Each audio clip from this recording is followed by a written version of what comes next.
سانحہ، المیہ اور مذمت، یا تو پنجابی یا عسکری۔ ہمارے ہاں پچھلے کچھ برسوں میں درجنوں نیوز چینلز کھل چکے ہیں۔ ایک نعرہ بھی کبھی کبھی سننے کو مل جاتا ہے کہ پاکستانی میڈیا زبردست اور آزاد ہے، اور وہ کسی بھی سیاستدان کی عزت کی دھجیاں اڑانے میں ایک منٹ نہیں لگاتا۔ ہر شام پاکستان میں ان درجنوں نیوز چینلز پر لمبی لمبی تنخواہوں والے اینکر پرسنز کسی خبر کے تناظر میں کسی نہ کسی سیاستدان کا پوسٹ مارٹم کرتے نظر آتے ہیں۔ کبھی کبھی سیاستدان بھی اپنے مخالفین کو میڈیا کے ہاتھوں مروانے کے لیے تعریفی کلمات میں میڈیا کی آزادی کا راگ الاپ دیتے ہیں، اور کوئی حکومتی وزیر یہ تک کہتا سنائی دے دیتا ہے کہ صاحب تمام تر تنقید کے باوجود جمہوری دور میں میڈیا کی آزادی پر کوئی قدغن نہیں ہے۔ لیکن دوسری طرف ایک عجیب منظر ہے۔ ملک کا زیادہ تر حصہ اس آزاد میڈیا کی پہنچ سے ہی باہر ہے، یا شاید اس دور افتادہ حصے میں میڈیا کو کوئی مالی فائدہ دکھائی نہیں دیتا۔ کسی شہری علاقے میں کوئی بم دھماکہ ہو تو کیمرے نظر آ جاتے ہیں، مگر عام حالات میں یہ کیمرے شاید اسلام آباد، لاہور یا پنجاب کے دیگر علاقوں یا پھر کراچی تک ہی محدود ہو کر رہ گئے ہیں۔ پنجاب میں زینب کا سانحہ ہو یا بہاولپور میں پیٹرول چوری کرتے ہوئے آگ کی زد میں آ کر جان کھو دینے والے غریبوں کا، اسلام آباد میں کسی جسم فروشی کے اڈے پر چھاپا ہو، یا لاہور میں گدے کے گوشت کا بیوپار، یا کراچی میں مردہ جانوروں کی آنتوں سے بنایا جانے والا گھی، کیمرہ آپ کو تمام مناظر بڑے سلیقے سے دکھا دیتا ہے۔ مگر دوسری جانب حقیقت بڑی دلدوز ہے۔ ایک عام پاکستانی کو معلوم ہی نہیں کہ فاٹا کے لوگوں کے اصل مسائل کیا ہیں، یا ایف سی آر کس چڑیا کا نام ہے، یا اس برطانوی سامراج کے قانون کے ایک عام آدمی کی زندگی پر کیا اثرات پڑ رہے ہیں اور پڑتے جا رہے ہیں۔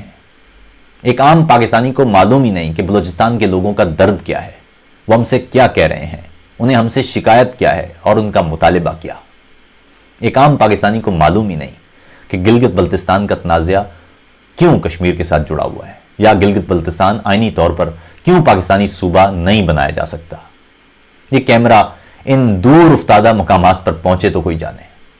مگر سوال یہ ہے کہ ان دور افتادہ خبروں سے کوئی ان ٹی وی چینلز کو بھاری بھرکن معاوضے والے اشتہارات کیوں دے گا، اور انہیں خواہ اوپر سے آنے والے اس دباؤ کو اپنے سر پر لینے کی ضرورت کیا ہے جو ان سے کہتا ہے کہ عوام کو یہی بتاؤ کہ بس راوی چین ہی چین لکھ رہا ہے۔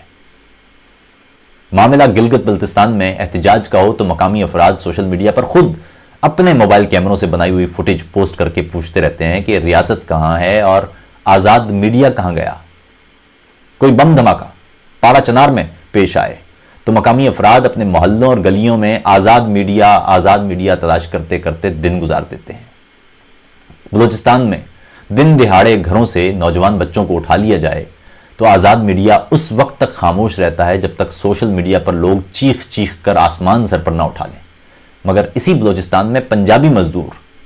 کسی عسکری گروہ کی سفاکی کا لقمہ بن جاتے ہیں تو میڈیا ان کے لاشوں کے چہروں سے کپڑے ہٹا ہٹا کر اور شناختی کارڈ میں پنجاب کے پتے لہرا لہرا کر دکھا دکھا کر ظلم کی تمام تر تفصیل بتا دیتا ہے۔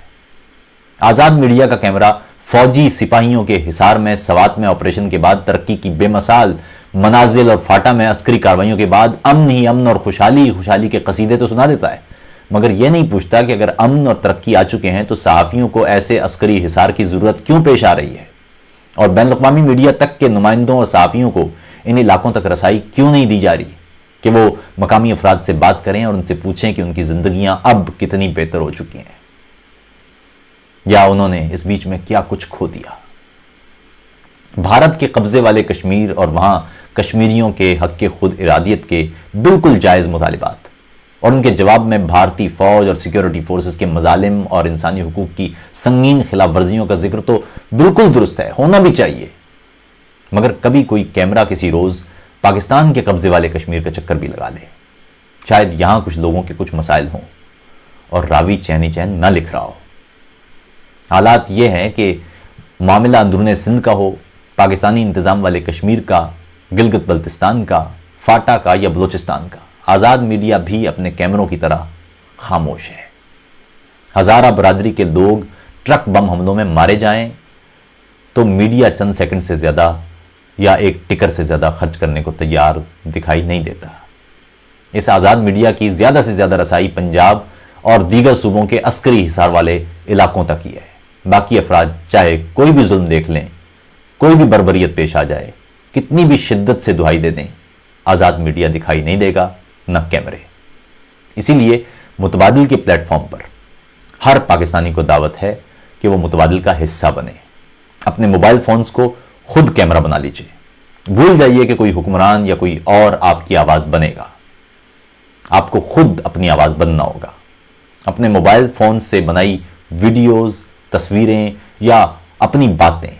آپ بات لکھ کر یا بول کر متبادل کو ارسال کیجیے، تاکہ کم از کم متبادل خاموشی کے اس جرم میں شریک ہونے کی بجائے آپ کی آواز کو دیگر پاکستانیوں تک پہنچا پائے اور وہ جان پائیں۔ اب آپ خود بولنے پر آمادہ نہیں ہوں